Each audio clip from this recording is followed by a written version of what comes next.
മലങ്കര ജലാശയത്തിലേക്ക് രാസമാലിന്യം ഒഴുക്കിയതിനെ തുടർന്ന് ഇളംദേശത്ത് പ്രവർത്തിക്കുന്ന ഹൈലയറ്റ് would private limited എന്ന ഫ്ലൈവുഡ് ഫാക്ടറി ഉടൻ പൂട്ടിയിടാൻ ജില്ലാ ദുരന്തനിവാരണ അതോറിറ്റി ഉത്തരവിട്ടു. കളക്ടറുടെ ഉത്തരവ് കർശനമായി നടപ്പാക്കാൻ പോലീസിനും തദ്ദേശ സ്വയംഭരണ വകുപ്പിനും മലിനീകരണ നിയന്ത്രണ ബോർഡിനും നിർദ്ദേശവും നൽകിയിട്ടുണ്ട്.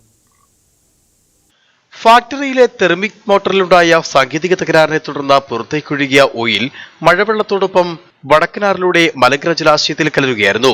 ഇതേ തുടർന്ന് ജലാശയത്തിൽ നിന്നുള്ള കുടിവെള്ള പമ്പിംഗ് നിർത്തിവെച്ചു. സംഭവത്തിൽ കാഞ്ഞാർ പോലീസ് കമ്പനിക്കെതിരെ കേസ് രജിസ്റ്റർ ചെയ്തിട്ടുണ്ട്. തദ്ദേശ സ്ഥാപനങ്ങളും മലിനീകരണ നിയന്ത്രണ ബോർഡും സ്ഥലത്ത് സംയുക്ത പരിശോധന നടത്തിയിരുന്നു. മലിനീകരണത്തിന് പഞ്ചായത്ത് ചുമത്തുന്ന പിഴത്തുക സ്ഥാപന ഉടമ അടയ്ക്കേണ്ടിവരും. ജലാശയത്തിലെ വെള്ളം ഉപയോഗയോഗ്യമാണെന്ന് വിവിധ വകുപ്പുകൾ പരിശോധിച്ച് ഉറപ്പുവരുത്തുന്നവരെ ഫാക്ടറിയുടെ പ്രവർത്തനം പുനരാരംഭിക്കാൻ അനുവദിക്കില്ലെന്ന് കളക്ടറും അറിയിച്ചു. Idukki vision news, Pazhayarikkandam.